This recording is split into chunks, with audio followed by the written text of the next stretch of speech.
ओम नमः शिवाय। आज हम इस वीडियो में सोमवार व्रत कथा का श्रवण करेंगे। वीडियो की शुरुआत करने से पहले अगर चैनल को आपने सब्सक्राइब नहीं किया है तो चैनल को सब्सक्राइब करना ना भूलें। किसी नगर में एक धनी व्यापारी रहता था। दूर दूर तक उसका व्यापार फैला हुआ था। नगर के सभी लोग उस व्यापारी का सम्मान करते थे। इतना सब कुछ संपन्न होने के बाद भी वह व्यापारी बहुत दुखी था, क्योंकि उसका कोई पुत्र नहीं था, जिस कारण अपने मृत्यु के पश्चात व्यापार के उत्तराधिकारी की चिंता उसे हमेशा सताती रहती। पुत्र प्राप्ति की इच्छा से व्यापारी प्रत्येक सोमवार भगवान शिव की पूजा व्रत किया करता था और शाम के समय शिव मंदिर में जाकर शिव जी के सामने घी का दीपक जलाया करता था। उसकी भक्ति को देखकर माता पार्वती प्रसन्न हो गई और भगवान शिव से उस व्यापारी की मनोकामना पूर्ण करने का निवेदन करने लगी। भगवान शिव बोले, इस संसार में सबको उसके कर्म के अनुसार फल की प्राप्ति होती है। जो प्राणी जैसा कर्म करते हैं उन्हें वैसा ही फल प्राप्त होता है। शिवजी द्वारा समझाने के बावजूद माता पार्वती नहीं मानी।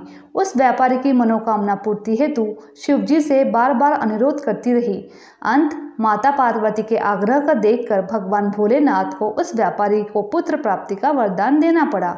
वरदान देने के पश्चात भोलेनाथ माँ पार्वती से बोले, आपके आग्रह पर मैंने पुत्र प्राप्ति का वरदान तो दे दिया, परंतु इसका यह पुत्र 16 वर्ष से अधिक तक समय तक जीवित नहीं रहेगा। उसी रात भगवान शिव ने उस व्यापारी के स्वप्न में आए और उसे पुत्र की प्राप्ति का वरदान दिया और उसके पुत्र के 16 वर्ष तक जीवित रहने का भी बात बता दी। भगवान के वरदान से व्यापारी को खुशी तो हुई, लेकिन पुत्र की अल्पायु की चिंता उसे खुशी को नष्ट कर दी। व्यापारी पहले की तरह सोमवार के दिन भगवान शिव का विधिवत व्रत करता रहा। कुछ महीने के बाद उसके घर में एक अति सुंदर बालक ने जन्म लिया और घर में खुशियां ही खुशियां भर गई। बहुत धूमधाम से पुत्र जन्म का समारोह मनाया गया, परंतु व्यापारी को पुत्र जन्म की अधिक खुशी नहीं हुई, क्योंकि उसे पुत्र की अल्पायु के रहस्य का पता था। जब पुत्र 12 वर्ष का हुआ तो व्यापारी ने उसे उसके मामा के साथ पढ़ने के लिए वाराणसी भेज दिया। लड़का अपने मामा के साथ शिक्षा प्राप्त हेतु चल दिया। रास्ते में जहाँ भी मामा भांजे विश्राम हेतु रुकते, वही यज्ञ करते और ब्राह्मणों को भोजन कराते। लंबी यात्रा के बाद मामा भांजे एक नगर में पहुंचे। उस दिन नगर के राजा की कन्या का विवाह था, जिस कारण पूरे नगर को सजाया गया था। निश्चित समय पर बारात आ गई, लेकिन वर के पिता ने अपने बेटे के एक आंख से काना होने के कारण बहुत चिंतित था। उसे भय था कि इस बात का पता चलने पर कहीं राजा विवाह से इनकार न कर दे, इससे उसकी बदनामी भी होगी। जब वर के पिता ने व्यापारी को पुत्र को देखा तो उसके मस्तिष्क में एक विचार आया। उसने सोचा, क्यों ना इस लड़के को दूल्हा बनाकर राजकुमारी से विवाह करा दूं। विवाह के बाद इसको धन देकर विदा कर दूंगा और राजकुमारी को अपने नगर ले जाऊंगा। वर के पिता ने लड़के के मामा को इस संबंध में बात की। मामा ने धन मिलने के लालच में वर के पिता की बात स्वीकार ली। लड़के को दूल्हे का वस्त्र पहनाकर राजकुमारी से विवाह कर दिया। राजा ने बहुत सारा धन देकर राजकुमारी को विदा किया। शादी के बाद लड़का जब राजकुमारी के साथ लौट रहा था तो वह सच नहीं छिपा सका। उसने राजकुमारी के ओढ़नी पर लिख दिया, राजकुमारी, तुम्हारा विवाह मेरे साथ हुआ है। मैं तो वाराणसी पढ़ने जा रहा हूँ। अब तुम्हें जिस नवयुवक पत्नी बनना है वह एक हाथ से काना है। जब राजकुमारी ने अपनी ओढ़नी पर लिखा हुआ पढ़ा तो उसने काने लड़के के साथ जाने से इनकार कर दिया। राजा को जब यह बात पता चली तो उसने राजकुमारी को महल में ही रख लिया। उधर लड़का अपने मामा के साथ वाराणसी पहुंच गया।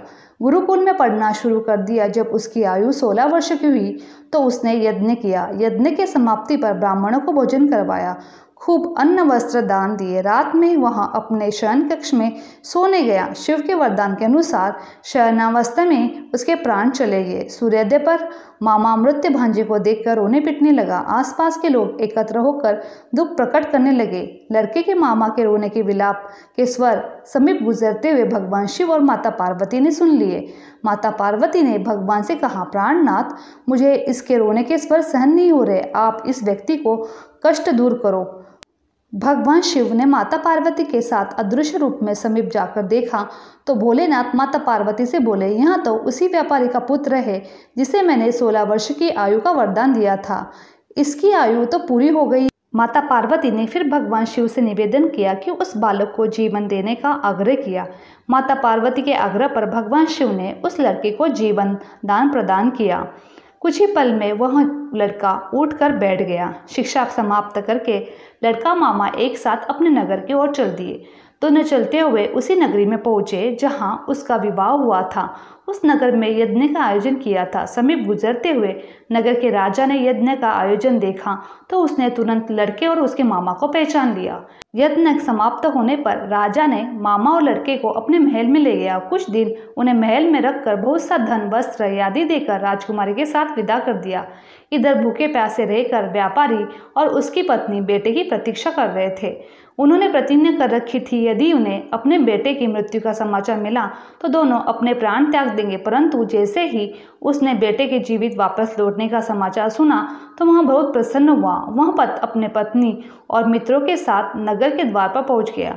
अपने बेटे के विवाह का समाचार सुनकर पुत्र वधू राजकुमारी को देखकर उसकी खुशी का ठिकाना नहीं रहा। उसी रात भगवान शिव ने व्यापारी के सपने में आकर कहा, हे श्रेष्ठी, मैंने तो तेरे सोमवार के व्रत के कारण व्रत कथा सुनने से प्रसन्न होकर तेरे पुत्र को लंबी आयु प्रदान की है। पुत्र की लंबी आयु जानकर व्यापारी बहुत प्रसन्न हुआ। शिव भक्त होने तथा सोमवार का व्रत करने से व्यापारी की सभी मनोकामनाएं पूर्ण हुई। इसी प्रकार जो भक्त सोमवार का विधिवत व्रत करते हैं, व्रत कथा सुनते हैं, उनकी सभी इच्छाएं पूरी होती है। बोलो ओम नमः शिवाय। भगवान शिव की जय। माता पार्वती की जय। मेरी वीडियो आप लोगों को अच्छी लगी तो चैनल को लाइक, शेयर और सब्सक्राइब करना ना भूलें। आप सभी का धन्यवाद।